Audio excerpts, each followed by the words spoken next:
Hello students, welcome to the class of accountancy.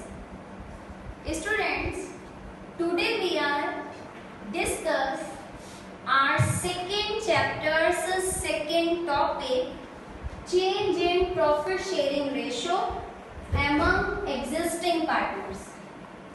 Existing partners means there is no new partner और कहीं पर भी existing partner आपका बाहर नहीं गया. जितने पार्टनर्स पहले थे उतने ही पार्टनर्स आपके नाउ टाइम भी अवेलेबल है. ओके, लेकिन उनके प्रॉफिट शेयरिंग रेशियो में चेंजेस आ गए हैं. Number 1, partnership is the relation between persons who have agreed to share the profits of a business carried on by all or any of them acting for all. ये आपने partnership की definition में meaning पढ़ा होगा. Partnership एक relationship होता है between persons जो भी उस पार्टनरशिप को किसी भी बिजनेस की फॉर्म में कंटिन्यू रखना चाहते हैं. ओके, नाउ जब पार्टनरशिप बनाते हैं तो वहाँ पे कुछ रूल्स एंड रेगुलेशंस, कुछ टर्म्स एंड कंडीशंस भी फ्रेम की जाती है and there is a written agreement has framed among the partners and that is called partnership deed. Partnership agreement defines the terms of relationship among the partners and whenever there is a change in the terms of agreement, it results in reconstitution of the firm. Underline this line, highlight कर लीजिए. जब कभी भी there is a change in terms of a agreement, partnership agreement में there will be a little bit change. अगर कोई भी changes आ जाते हैं तब उसका रिजल्ट क्या होता है, आपकी फर्म रिकॉन्स्टिट्यूट हो जाती है. ओके, और इसका रिजल्ट और भी क्या होता है, existing agreement comes to an end. जो आपका पहले का एग्रीमेंट है लिटिल बिट चेंज होते के साथ ही आपका ओल्ड एग्रीमेंट एंड हो जाता है and new agreement comes into existence और आपको एक न्यू एग्रीमेंट फ्रेम करना पड़ता है. इन सब का रिजल्ट यही है कि आपकी फर्म अगेन रिकॉन्स्टिट्यूट करी जाएगी. Now a firm is reconstituted in the event of, ऐसे कौन कौन से सर्कमस्टेंसेस हैं when you will be framed और reconstitute their partnership. Number 1, change in profit sharing ratio among the existing partners. जब कभी भी एग्जिस्टिंग पार्टनर्स आपके ओल्ड पार्टनर्स हैं, पार्टनर्स में there will be no change, कोई भी चेंजेस नहीं है, लेकिन हमने अपने प्रॉफिट शेयरिंग रेशियो में पुराने रेशियो से और न्यू रेशियो में चेंजेस कर दिया. नेक्स्ट सर्कमस्टेंस और इवेंट आएगा when admission of a partner और partners.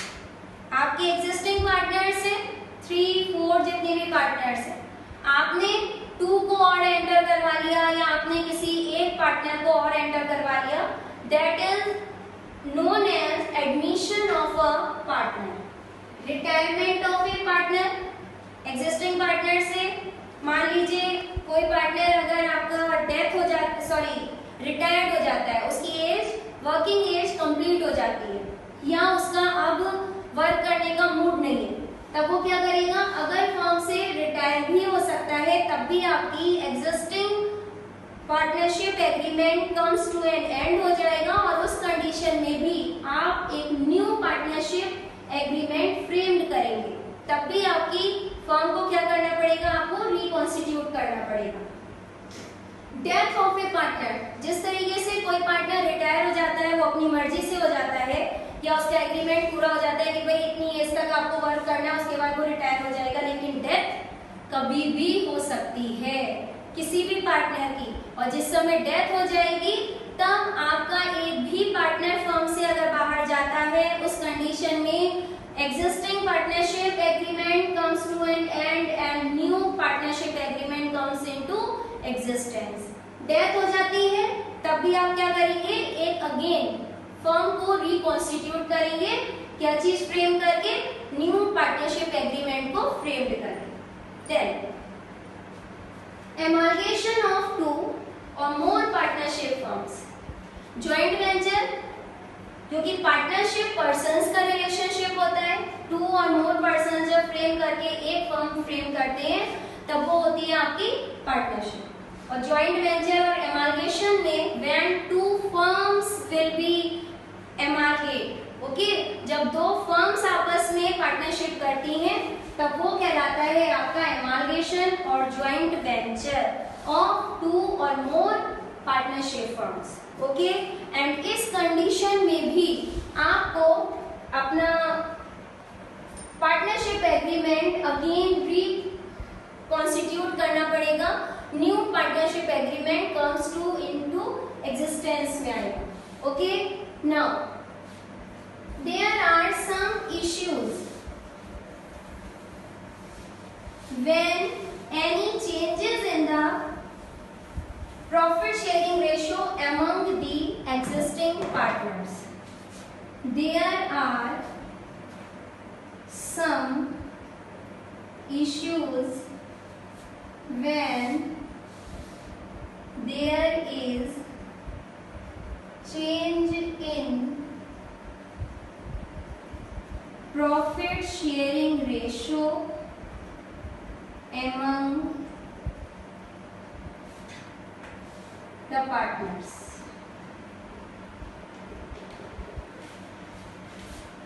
There are some issues. यहाँ पर कुछ हम important topics पढ़ेंगे जो हमें must consider, बहुत ध्यान से हमें पढ़ने हैं जब कभी भी आप अपने profit sharing ratio में changes करते हैं। Number 1, determination of sacrificing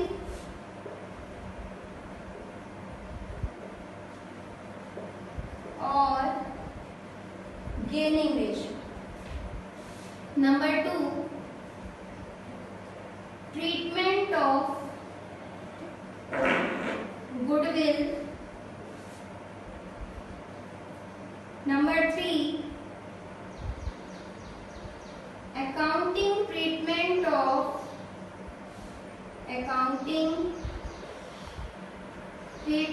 of profits and reserves. Number 4, revaluation of assets and reassessment of liabilities. And number 5, adjustment of capital. There are 5 terms and issues when there is change in profit sharing ratio. Students, जब कभी भी आप firm को reconstitute करेंगे, आप जब कोई new partner admit होगा, जब किसी एक पार्टनर का रिटायरमेंट होता है, किसी की डेथ होती है, तब उन सारी कंडीशंस में, उन सारे इश्यूज में आप क्या करेंगे, सर्कमस्टेंसेस में आपको सैक्रिफाइसिंग गेनिंग रेशियो भी डिटरमिन करना पड़ेगा, आपको ट्रीटमेंट ऑफ गुडविल भी करना पड़ेगा, accounting treatment, profits, accumulated profits, reserves, okay, revaluation of assets and reassessment of liabilities and adjustment of capital. बेटे आपको एडमिशन करना है, किसी पार्टनर का रिटायरमेंट होता है या डेथ होती है, ये चैप्टर इन सारे चैप्टर्स का बेस है, इसलिए बहुत ध्यान से आपको इन सारे टॉपिक्स को अंडरस्टैंड कर लेना है, ओके। इसलिए कहीं पर भी कोई भी कंफ्यूजन होता है तब आप उसको फौरन ही क्लियर करेंगे अपने सारे डाउट्स को, ओके। नाउ हम अपना फर्स्ट इश्यू आज डिस्कस करेंगे यहाँ पर, डिटर्मिनेशन ऑफ सैक्रिफाइसिंग और गेनिंग रेशियो। नंबर 1 हमारा पार्ट आ जाता है सैक्रिफाइसिंग और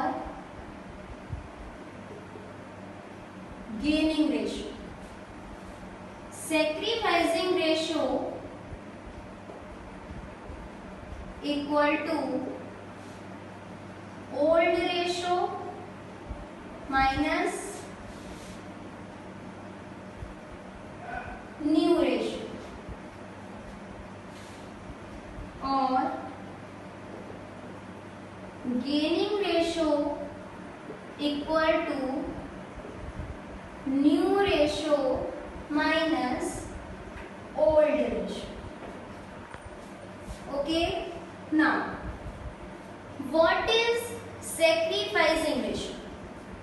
Students, sacrificing ratio equal to old ratio minus new ratio, sacrificing ratio, in which existing partner or one or two partners sacrifice their profit sharing in favor of one or two partners.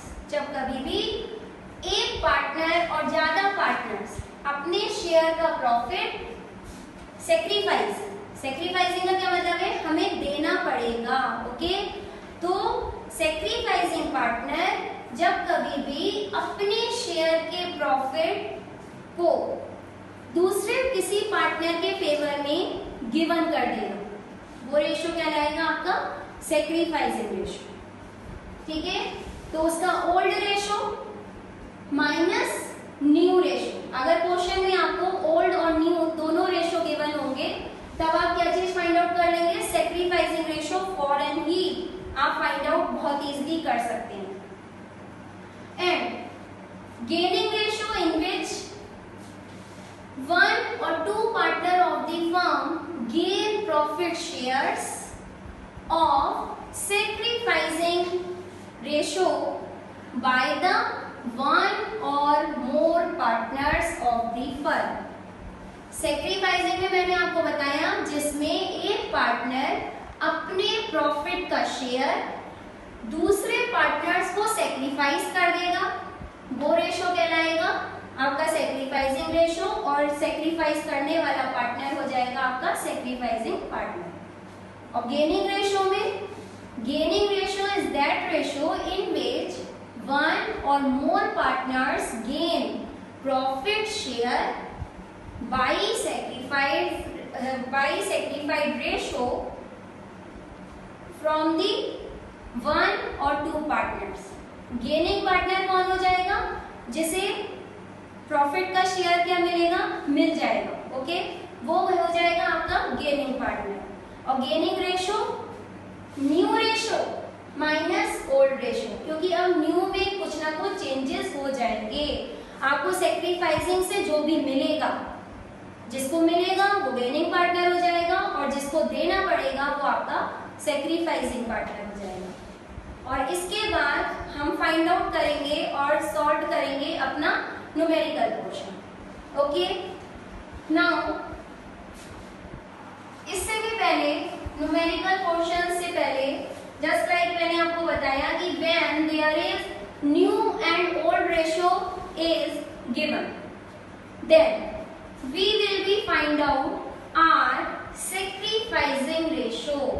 Okay, now we will be continue this topic